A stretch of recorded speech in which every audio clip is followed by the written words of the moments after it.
गेल्या काही वर्षांमध्ये सरकार बदलत गेलं, मात्र कोकणाचं नाव निघालं की एक विषय नेहमी चर्चेत असतो आणि तो म्हणजे नाणार प्रकल्प। माजी केंद्रीय मंत्री नारायण राणेंनी केलेल्या विधानामुळे हा प्रकल्प पुन्हा एकदा चर्चेत आला। कंपन्या तयार असतील तर नाणार प्रकल्प होणार अशी प्रतिक्रिया नारायण राणेंनी दिली आहे। कोकणामधील रिफायनरी प्रकल्प राज्याबाहेर गेला अशी चर्चा सुरू असताना नारायण राणे यांचं हे विधान मात्र खूप महत्त्वाचं आहे बरं का। राणेंच्या या विधानामुळे महायुतीतील घटक पक्षांमध्ये कोकणातल्या रिफायनरीच्या मुद्द्यावरून परस्पर विरोधी मतं असल्याचं दिसून येतं। या विषयामध्ये पुढे जाण्याआधी नारायण राणेंनी नेमकं काय म्हटलेलं आहे ते आधी पाहूयात। अजून काय मी त्याच्याबद्दल कोणाशी बोललो नाही। आता मी संबंधित कंपन्या ज्या आहेत, मी पेट्रोलियम मिनिस्टर आहेत, त्यांच्याशी बोलेन। कंपनीचं काय होकार असेल तर मी सांगतो तुम्हाला, ते कंपनी रत्नागिरी 100% लागेल। बरं, नारायण राणेंची प्रतिक्रिया तर आपण ऐकली पाहिली, मात्र हा नाणार प्रकल्प नेमका काय आहे याबाबत अगदी थोडक्यात माहिती जाणून घेऊयात। नाणार प्रकल्प काय आहे तर नाणार प्रकल्प नेमका काय आहे त्यावरती एक नजर टाकूयात। 2015 मध्ये सरकारकडून तेल शुद्धीकरण प्रकल्पाची घोषणा करण्यात आलेली होती। साल होतं 2015। त्यानंतर नाणार गावात तेल शुद्धीकरण प्रकल्प प्रस्तावित करण्यात आलेला होता। तर नाणार प्रकल्पासाठी 44 अब्ज इतकी गुंतवणूक होणार होती अशी माहिती देखील त्यावेळेला तत्कालीन सरकारकडून देण्यात आली। भारत, सौदी अरेबिया, UAE मधील ऑइल कंपन्यांकडून या प्रकल्पाचं नियोजन करण्यात आलेलं होतं। तर 15,000 एकर जागेवरती प्रकल्प साकारण्यात येणार असल्याचं त्यावेळी सांगितलं जात होतं। तर प्रकल्पासाठी 8,000 शेतकऱ्यांकडून जमीन घ्यावी लागणार होती। तर एकंदरीत काय नाणार प्रकल्प यावरती आपण नजर टाकली, मात्र नाणार प्रकल्पाबाबतची माहिती घेतल्यानंतर आता या प्रकल्पामध्ये विरोध का होऊ लागलेला आहे त्याची देखील कारणं जाणून घेणं अत्यंत महत्त्वाचं आहे। तर प्रकल्पाला होणारा विरोध आणि त्यामागची मुख्य कारणं काय आहेत त्यावरती देखील एक नजर। तर प्रकल्पामुळे 8,000 शेतकऱ्यांना जमिनी गमवाव्या लागण्याची शक्यता त्यावेळेला वर्तवण्यात आलेली होती। तर प्रकल्पामुळे 3,000हून अधिक कुटुंब विस्थापित होण्याची भीती, संपादित जमिनीवरील आंब्यांना जागतिक बाजारपेठेमध्ये मागणी, तर प्रकल्प कोकण किनारपट्टीवरती उभारण्याचा घाट असल्यानं मच्छीमारांच्या उदरनिर्वाहाचा प्रश्न गंभीर होऊ शकतो। तर प्रकल्प झाल्यास प्रदूषणामुळे कोकणाचं सौंदर्य नष्ट होण्याची देखील भीती वर्तवली जाते। तर नाणारला विरोध का याची कारणं आपण जाणून घेण्याचा प्रयत्न केला आणि या संदर्भामध्ये आपल्या सोबत अधिक चर्चा करण्यासाठी आज आपण बोलवलेलं आहे उद्धव बाळासाहेब ठाकरेंच्या शिवसेनेचे माजी खासदार विनायक राऊत यावेळेला आपल्यासोबत आहे। भाजपचे माजी आमदार प्रमोद जठारही आपल्यासोबत आहे आणि कोकण रिफायनरी प्रकल्प विरोधी संघर्ष संघटनेचे अध्यक्ष अशोक वालाम देखील आपल्यासोबत या क्षणाला जोडले गेले आहेत। अर्थातच आपण चर्चा, कारण नारायण राणेंनी हा मुद्दा उपस्थित केलेला आहे, त्यामुळे पहिला प्रश्न भाजपचे माजी आमदार प्रमोद जठार आपल्यासाठी आहे। नाणार प्रकल्प होणार नाही होणार या शक्यता सुरू असताना दुसरीकडे आता नारायण राणेंनी पुन्हा एकदा केलेल्या वक्तव्यामुळे नाणार चर्चेत आलेला आहे। काय नेमकं घडणार आहे? प्रकल्प येणार आहे? नमस्कार। नमस्कार, येतं का? ऐकायला येतं का? आवाज येतोय आपला? येतोय।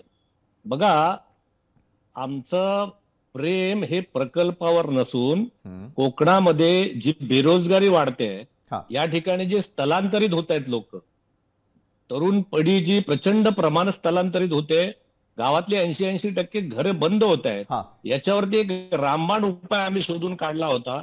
तो म्हणजे या प्रकल्पाच्या माध्यमातून 1.5 ते 2 लाख पोरांना डायरेक्ट इनडायरेक्ट रोजगार मिळेल। आमच्या समुद्राचा म्हणजे बंदराचा त्या ठिकाणी विकास होईल आणि आमची लोक याच ठिकाणी राहतील आणि या प्रकल्पाच्या माध्यमातून एवढ्या मोठ्या प्रमाणात रोजगार देणारा दुसरा प्रकल्प नाही असल्यास तो विरोधकांनी आणून दाखवावा। याच्यातनं जवळजवळ 100 MSME उभ्या राहतील। महिन्याचं पगाराचं बिल साधारणतः 300 कोटी रुपयापर्यंत असेल। म्हणजे आमच्या कोकणामध्ये जे गेले अनेक वर्ष जे स्थलांतर सुरू आहे, बेरोजगारी प्रचंड प्रमाणात आहे, 80% घरं बंद आहेत, ही उघडण्याचा एक रामबाण उपाय म्हणून आम्ही या प्रकल्पाकडे पाहत होतो।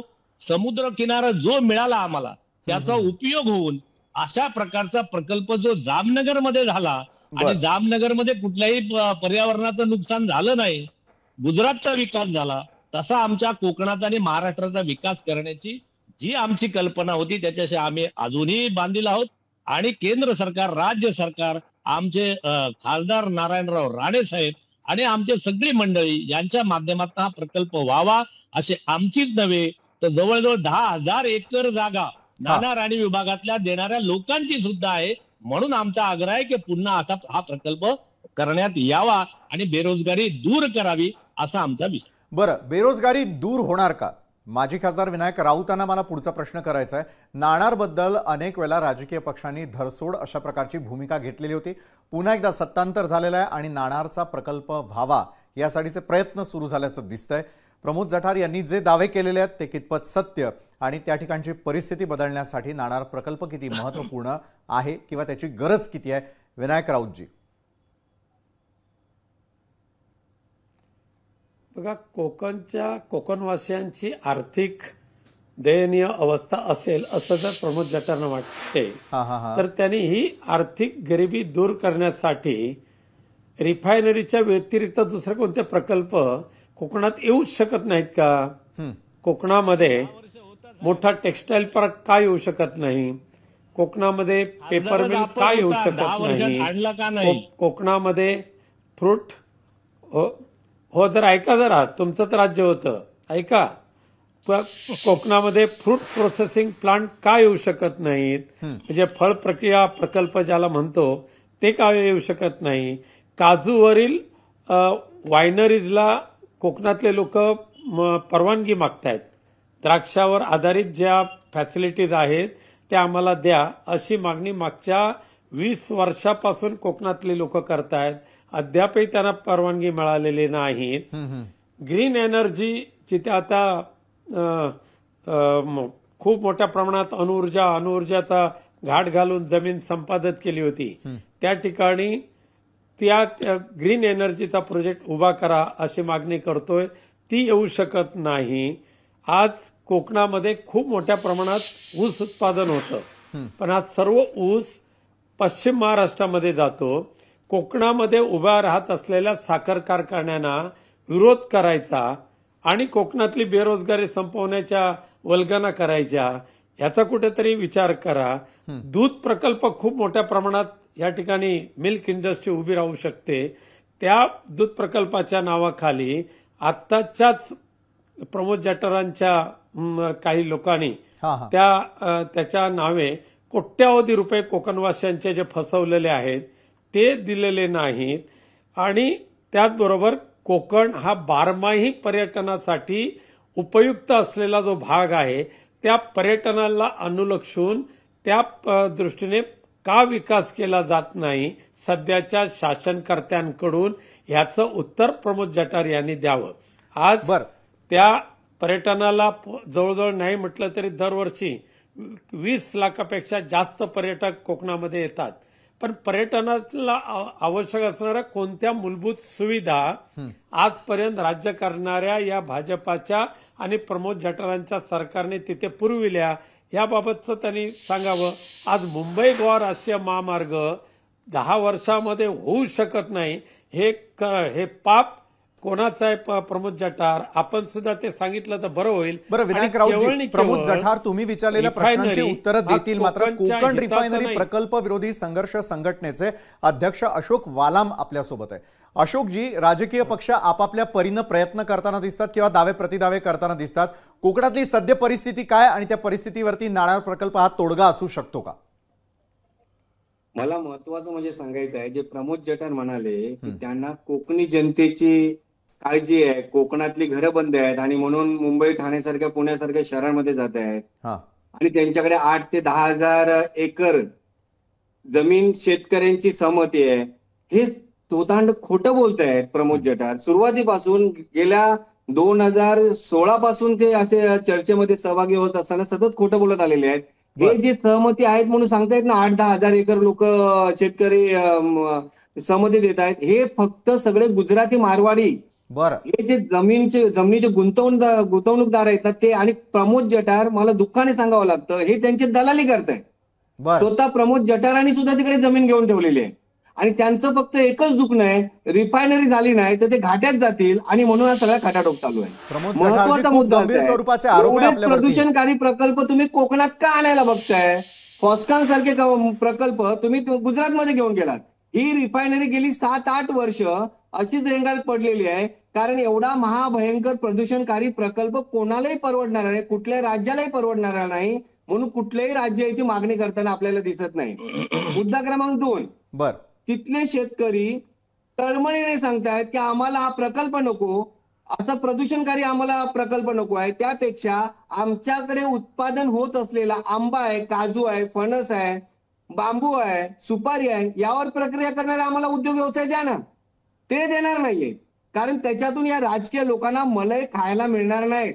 बर, यांना फक्त लोकांच्या मेलेल्यांच्या टाळीवरची सुद्धा मलई खाण्याची यांची जी अवकात आहे किंवा परिस्थिती आहे किंवा त्यांची विचारसरणी आहे ना, याच्यातून हे बाहेर पडत नाहीये. प्रमोद जठारजी, खूप वारंवार गंभीर आम्ही स्वरूपाचे सतत विरोध आरोप करत आलो. आपल्यावरती तिथले शेतकरी विनायक विरोध राऊतांनी करतायत. आणि आणि एवढा अशोकजींनी मोठा देखील विरोध आहे. केलेले आहे. यांनी उत्तर आहे का या आजपर्यंत संदर्भातलं? समाजानंतर स्थानिक एकही सभा कोकणवासियांच्या किंवा बाजूने एका कोण आहे? मोर्चा काढू शकले नाही. हे यांचं दुर्दैव आहे आणि ही यांची सत्य परिस्थिती आहे. प्रमोदजी, हजारोच्या संख्येने बरं. आजपर्यंत आम्ही तिथे मोर्चा काढले, आंदोलनं केली आणि तेव्हा 2019ला 2 मार्च रोजी नाणार मधून ही रिफायनरी रद्द करण्यासाठी काढलेली अधिसूचना होती, ती हा. रद्द करण्यात आलेली आहे.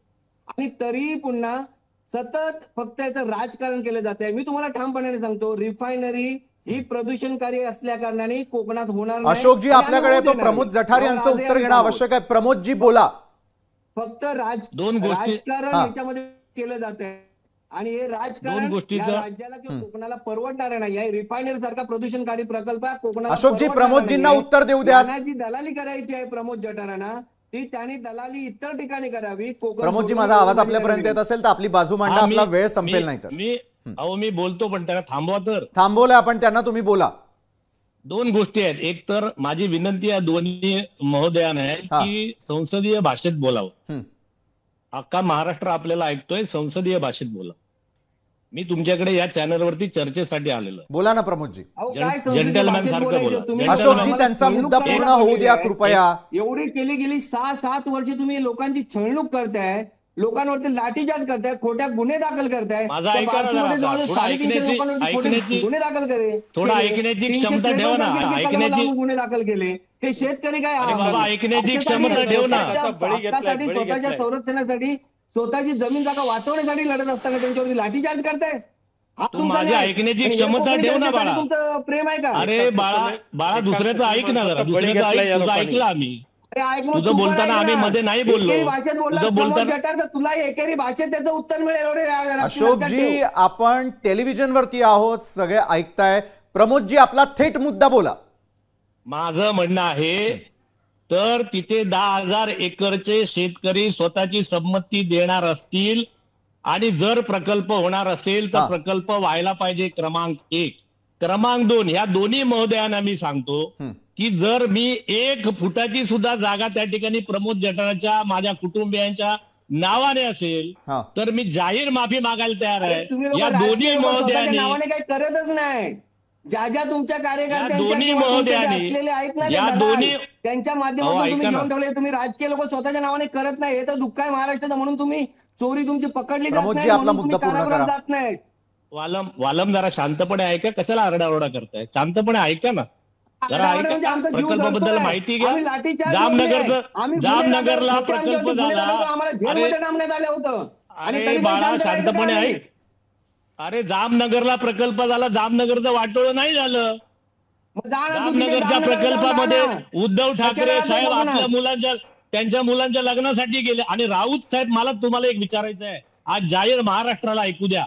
राऊत साहेब, तुमची स्टेटमेंट होती की माननीय मुख्यमंत्री उद्धवजी ठाकरे यांनी हा प्रकल्प कॅन्सल केला. त्यांच्या कुटुंबियांच्या, त्यांच्या नातेवाईकांच्या जमिनी इथे घेतलेल्या असून सुद्धा अशा प्रकारचं धारिष्ट दाखवलं. अशी आपण स्टेटमेंट, हा प्रकल्प कॅन्सल झाला होता तेव्हा आपण केली होती.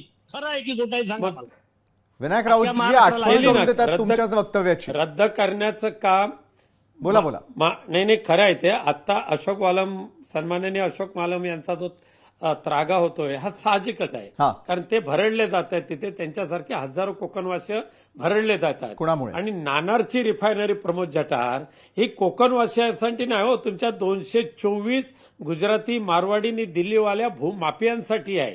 तुम्ही अहो, कोकणच्या तो नावाने डोंगराला लावू भूमाफियांची नका, दलाली कोणी करायला जमिनी बसलेले घेतल्या? तुम्ही लोक. राऊत साहेब, कोकणचा तुमच्या मंडळींनी जमिनी तेच घेतल्या आणि हे तुम्हीच सांगितलंय. अरे, तुम्ही सांगितलंय जगाला की आमच्या उद्धव ठाकरे आमच्या साहेबांच्या मंडळी नातेवाईकांनी तुम्ही जमिनी घेतल्या ऐका, तरी तुम्ही सुद्धा फक्त ती उद्धव ठाकरे स्टेटमेंट ऐका. साहेबांनी भले ते प्रकल्प तुम्हाला मी कॅन्सल केला. आरोपात तुम्ही केलेल्या आरोपाला मी दिलेलं उत्तर होतं, ते तुम्ही केलेल्या आरोपाला उत्तर होतं होय. एवढं धारिष्ट ते रद्द करून दाखवण्याचं धारिष्ट केवळ आणि केवळ रिफायनरी नातेवाईकांनी विरोधी जमीन कृती घेतल्या समितीने उभं तरी सुद्धा केलेल्या प्रकल्प आंदोलनामुळे कॅन्सल केला. माननीय म्हणजे पंतप्रधान जमिनी उद्धवजी कोणी घेतल्या? ठाकरेंनी दाखवलं. अरे हे म्हणजे- अत्यंत महत्वाचं म्हणजे आहे. जमिनी कोणी घेतल्या साहेब? लोचटगिरी वालम करून त्या साहेब, कोण भूमाफियांच्या दलाल मागे आहेत त्यांना धावत नाही विचारा. गेलेले आहेत ते.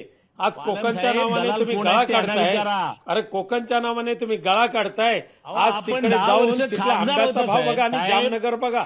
जामनगरचा साहेब, आंबा आपण चोका 10 आणि वर्ष कोकणचा आंबा खासदार चोका. होता. मग तुम्हाला कळेल 10 वर्ष आज खासदार तुमचं हे जे दिल्यानंतर नाटकी तुम्हीच स्वरूप जे विचारता आहे ना प्रकल्प प्रमोद कुठला जठार, आला नाही म्हणून. नाटकी स्वरूप काय? या तुमच्या नारायण राणे विद्यमान मंत्री नितेश राणेंना विचारा. देवगडला रिफायनरी जाळून टाकू ही घोषणा कोणी केली होती? नारायण राणे आणि नितेश राणे यांनीच केली होती ना. आता मग तुमच्याकडे आल्यानंतर पावन झाले आणि नारायण राणे जर पुन्हा एकदा रिफायनरी आणायचा जर राऊत साहेब, शब्द काढत पंतप्रधानांना असतील ही तर रिफायनरी आणणारी अवलाद त्या ठिकाणी आम्ही येऊ देणार नाही हे सुद्धा आम्ही ठामपणे सांगतो. कारण कोकण आमचं आहे. तुम्ही दलालांच्या बरं, तुम्ही प्रकल्प येऊ देणार नाही म्हणताय, त्यांना प्रकल्प आणायचा आहे. अशोक वालामजी, राजकीय पक्षांची इच्छाशक्ती नेमकं काय सांगते? सर्वसामान्य कोकणवासियांसाठी कुणी काम करताना दिसेल का? स्थानिकांचं भलं होईल का? अशोक वालाम,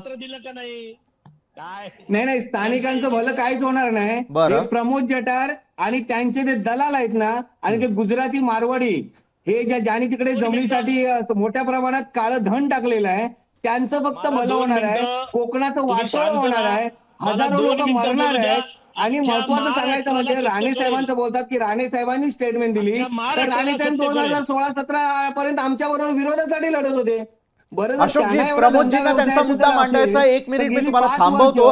प्रमोद जठारजी बोला, महाराष्ट्राला तुम्हाला काय सांगायचंय?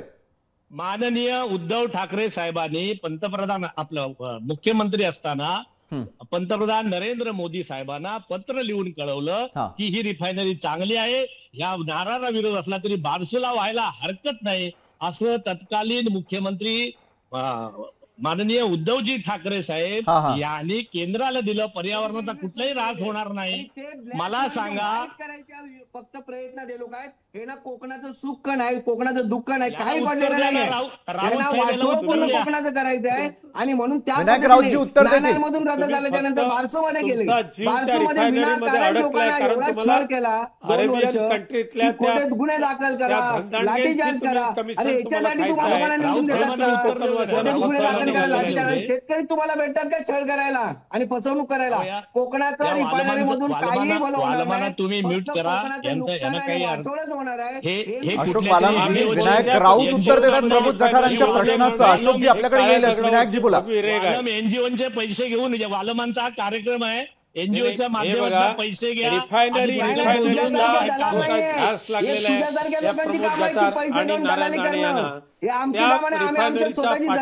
कोकणच्या हिताचा उद्देश नाहीये. आम्ही निसर्ग वाचवण्यासाठी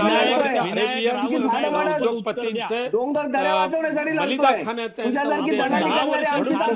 देण्याचा प्रयत्न चालू.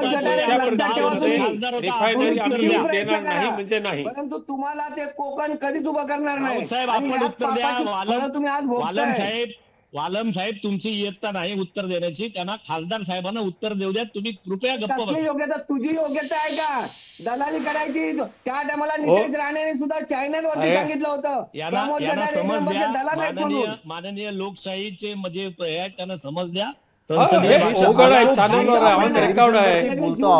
प्रेक्षक सुजाण आहेत, ते सगळं काही पाहताय. त्याच्यामुळे विनायक राऊत, प्रमोद जठार यांनी विचारलेल्या प्रश्नाला आपण उत्तर देणार आहात का? आणि जाता जाता प्रत्येकाची मला एक महत्वाची कमेंट येऊया. बोला विनायकजी. राऊत साहेबांनी उत्तर द्यावं. प्रमोद जठारांच्या प्रश्नाला उत्तर देण्याची आम्हाला आवश्यकताच भासत नाही. कारण प्रमोद जठार हे अतृप्त आत्मा जो आहे तो त्या रिफायनरीमध्ये अडकलेला आहे याची मला कल्पना आहे. परंतु काही जरी झालं, प्रमोद जठार किंवा नारायण राणे यांनी किती जरी आपटलं तरी सुद्धा कोकणमध्ये रिफायनरी येऊ देणार नाही. कारण प्रमोद जठार यांना काळजी कोकणची नाही आहे, त्यांना जी चिंता आहे की आपली दलाली बुडालेल्याची. बरोबर आहे. चर्चेत मला थोडं तुम्हाला सगळ्यांना थांबवायचं आहे, कारण प्रत्येकाला काही सेकंद मिळतील या संदर्भातले. अशोकजी, प्रकल्प राहणार की जाणार, नाणार येणार की जाणार? जाणार म्हणजे जाणार, जाणार म्हणजे जाणार. विनायक राऊतजी, रिफायनरी प्रकल्प होऊ देणार नाही. विनायकजी, वाटेल ती किंमत मोजावी लागली तरी चालेल. नक्कीच अशोकजी, मला लक्षात आला मुद्दा. विनायकजी बोला. राऊत साहेबांनी गेल्या 10 वर्षात खासदार असताना काही एक गाडीचा प्रकल्प आणला नाही. आता ते काय राहणार बोलणार, कोकणात येऊ देणार नाही. बरं, आपल्या दोघांनाही वाटतंय की प्रकल्प येऊ देणार नाही. प्रमोद जठारजी, नारायण राणे काय करून दाखवणार? सत्ता आपली आहे. काय देवी लावले? मी सांगतो ना, 10 वर्ष खासदार असून एक सुद्धा प्रकल्प आणला नाही. जर लोकांची इच्छा असेल 10,000 एकर जागा मिळाली आणि राणे साहेब, रवींद्र चव्हाण साहेब, देवेंद्र फडणवीस साहेब या सगळ्यांच्या साथीने प्रकल्प येणार. प्रकल्प प्रमोद जठारांना दिवसा पडलेलं स्वप्न आहे नाणारमध्ये रिफायनरी करणार. त्यांनी पहिलेही स्वप्न पाहिलेले आहेत. बर, मुंगेरी लाल की हसीन स्वप्ने ते फक्त बघत असतात आणि त्यांनी यांच्याकडे कुठलाही कार्यक्रम नाही, स्वप्न त्यांना कोणालाही रोजगार द्यायची यांची ताकद नाही. 10 वर्ष खासदार राहून यांनी काडीचं एक काम केलेलं नाही म्हणून पडले. आता प्रकल्प येणार. प्रकल्प येणार यावरती सत्ताधारी ठाम आहेत, तर दुसरीकडे प्रकल्प जाणार यावरती आता स्वतः प्रकल्प विरोधी संघर्ष संघटना आक्रमक होताना दिसते. आणि माजी खासदार विनायक राऊत आणि त्यांचे कार्यकर्ते जे आहेत, म्हणजेच उद्धव बाळासाहेब ठाकरेंच्या सेनेत आणि आत्ताच्या शिवसेनेत भाजपमध्ये यावरनं झुंपणार एवढं नक्की. धन्यवाद आपले सगळ्यांचे की विनायक राऊतजी, तुम्ही, प्रमोद जठारजी आणि अशोक वालामजी, तुम्ही आमच्याबरोबर या चर्चासत्रामध्ये जोडला गेलात त्यासाठी. लोकशाही मराठी ऐका, पहा, जागरूक रहा.